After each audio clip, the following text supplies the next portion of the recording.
So today we're going to justify if a triangle is congruent using side, side, side, side, angle, side, angle, angle, angle, or hypotenuse, leg. So let's go through the methods for proving triangles are congruent. So the first method is side, side, side. If all three sets of corresponding sides are congruent, then the two triangles are congruent. So for example, if we have two triangles, so let's say our triangles are A, B, C, and D, E, and F. If we have three sets of congruent sides marked, then those triangles would be congruent by angle or side, side, side. So we could say triangle ABC is congruent to triangle DEF by side, side, side. The next way to prove that triangles are congruent is side, angle, side. So in this case, if two sets of corresponding sides and their included angles are congruent, then the triangles are congruent. This is an important phrase here, included angles. So this means that the angles must be touching both sides. So for example, if we have two triangles again, so I have triangle A, B, C again, and D, E, F, we might say that AB is congruent to DE, AC is congruent to DF, and then A and D are congruent angles. So notice that the angle is touching both of those sides. So we would have triangle ABC is congruent to triangle DEF by side, angle, side. The next method is angle, side, angle. So an angle, side, angle, we have two sets of corresponding angles and their included sides are congruent for the triangles to be congruent. So when I draw my two triangles again, ABC and DEF,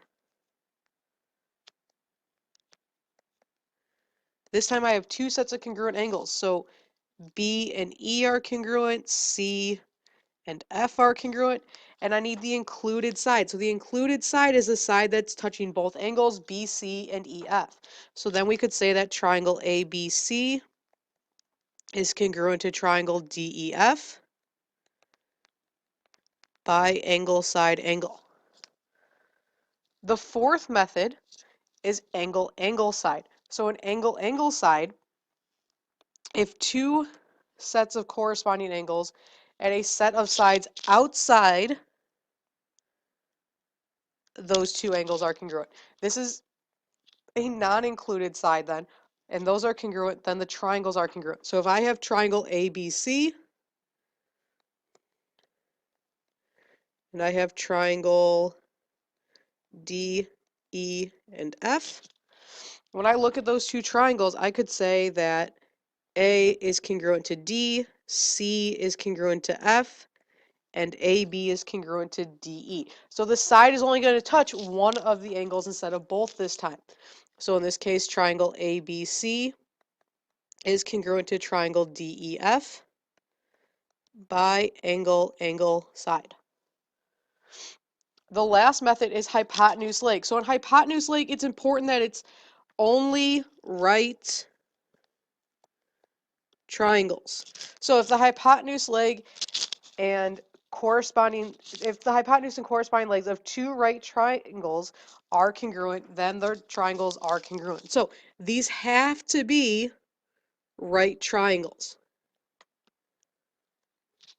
So we could have A, B, C, D, E, F. So we already have our right angles. We're going to say that the hypotenuses are congruent and one of the legs are congruent. So then we could say that ABC is congruent to DEF by hypotenuse leg. If it is not a right angle, you can't use hypotenuse leg. So let's just review two important topics which come to play when we're trying to choose our method. So an included angle, remember an included angle is an angle that is formed by both sides. So if I have the sides PI and PG, my angle is in between those, which would be angle P. If I have PI and IG, the angle inside is angle I. And if I have PG and IG, the angle formed by those would be angle G. An included side then is a side that touches both angles.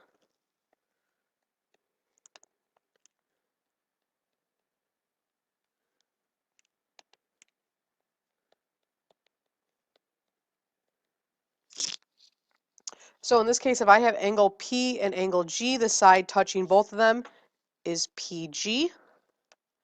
If I have angle I and angle G, the side touching both of those is angle IG. Or, sorry, that'd be the last one over here. And if I have the angles I and P, the side being touched by both angles is PI. One last important thing to know is reflexive property. So a reflexive property means that something is congruent to itself.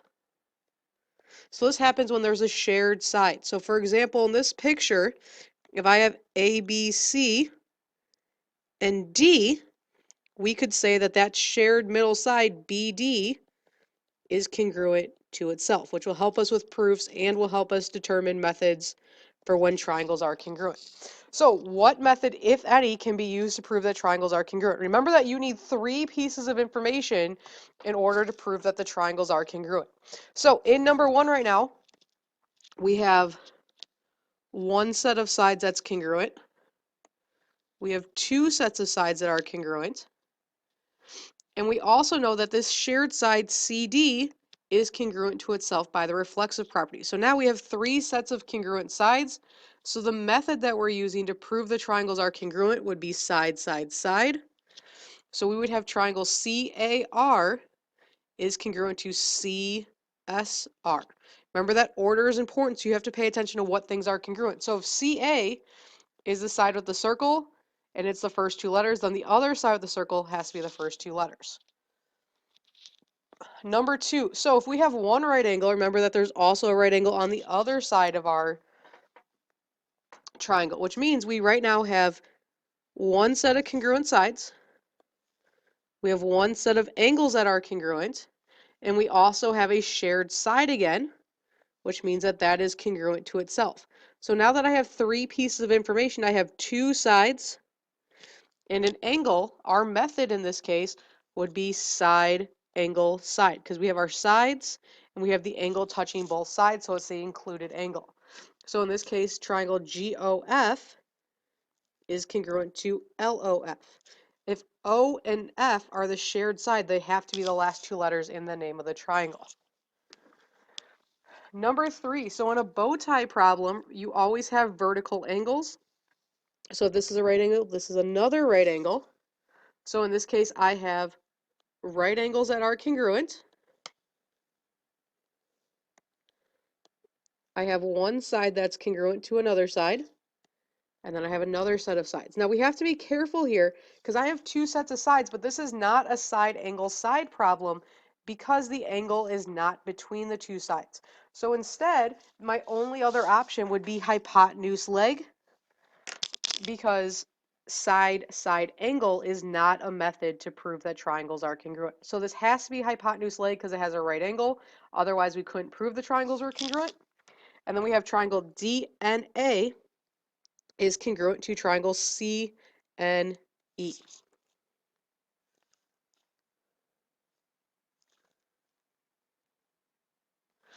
Number 4, all we have is that one side is congruent to one side. Side 2 is congruent to side 2. There's no other conclusion I can make about these triangles because they don't have vertical angles or shared sides. So because there's only 2 pieces of information, the method would be none. There's not enough information, so we can't actually prove the triangles are congruent. In number 5, we again have another right angle. So far we have angle and we have another angle.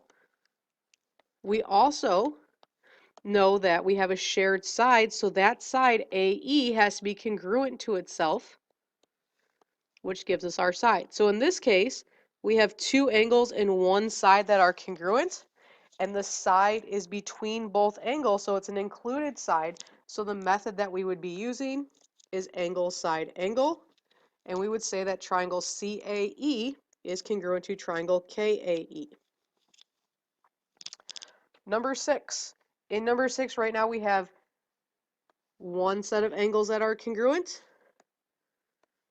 two sets of angles that are congruent, and they have a shared side, MT, which is congruent to itself. So now we have two angles and a side. This time, the side is not included between the angles, so the method we'd have to be using is angle, angle, side. And then we would have triangle MHT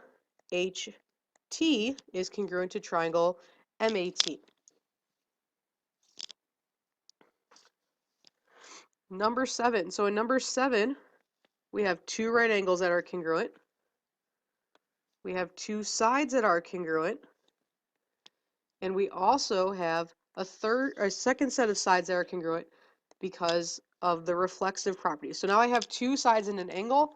The angle is not included. Remember, I can't use a side angle or side angle.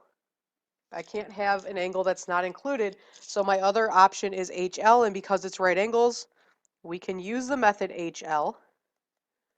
And we would say that triangle I, because F had the right angle before, now I has the right angle. So we would have triangle I, P, F. Remember that the I and the F are representing different angles in the triangles, so they don't need to be in the same place. In number 8, I have vertical angles. So since I have vertical angles, my angles are between the two sides because I have a set of sides here, a set of sides here, and my angles, and the angles included. So in this case, our method would be side angle side, and we would say that triangle DRI is congruent to VEI.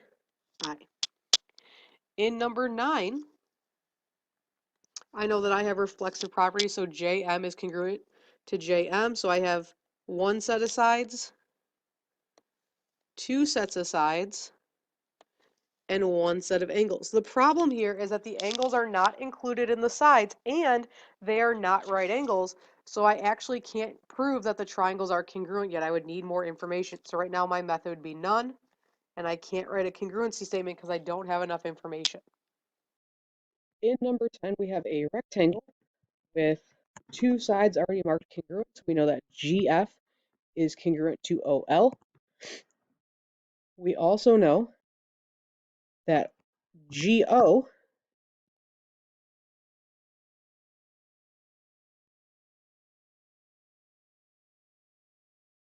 is congruent to FL. So right now we have two sets of sides congruent.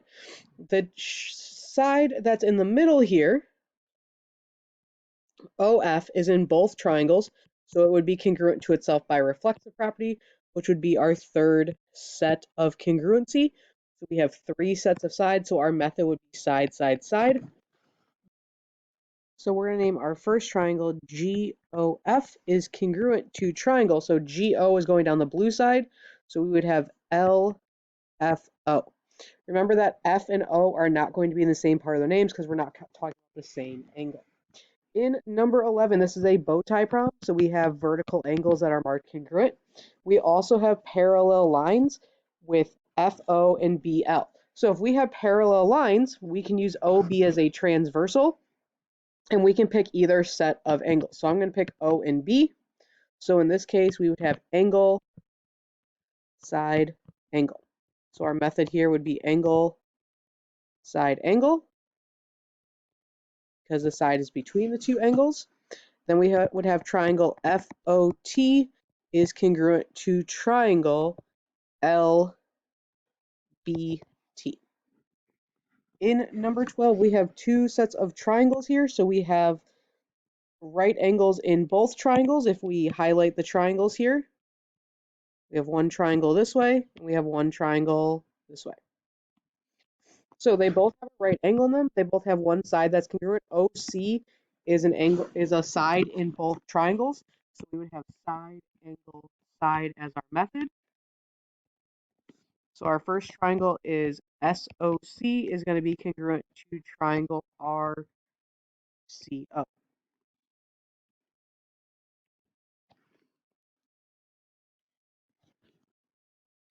In number 13, it says that AW bisects angle HAK. So HAK is this angle at the top of the triangle that is bisected. So those two angles are congruent. AW is in both triangles, so by reflexive property, that is congruent. So we would have side angle side as our method. We would have triangle HAW is congruent to triangle KAW. In number 14, we have that H and S are already marked congruent. We can mark our vertical angles congruent because it's a bow tie problem. And we have R is the midpoint of OE, which means it's bisected into two congruent parts. So here we have angle, angle, side, because the side is not between the two angles. And then we would have triangle HRO is congruent to triangle SRE. In number 15, we have two triangles that have a right angle so far and parallel lines. We can use those parallel lines to show that our alternate interior angles are congruent. We also have a shared side, so this would be angle, angle, side.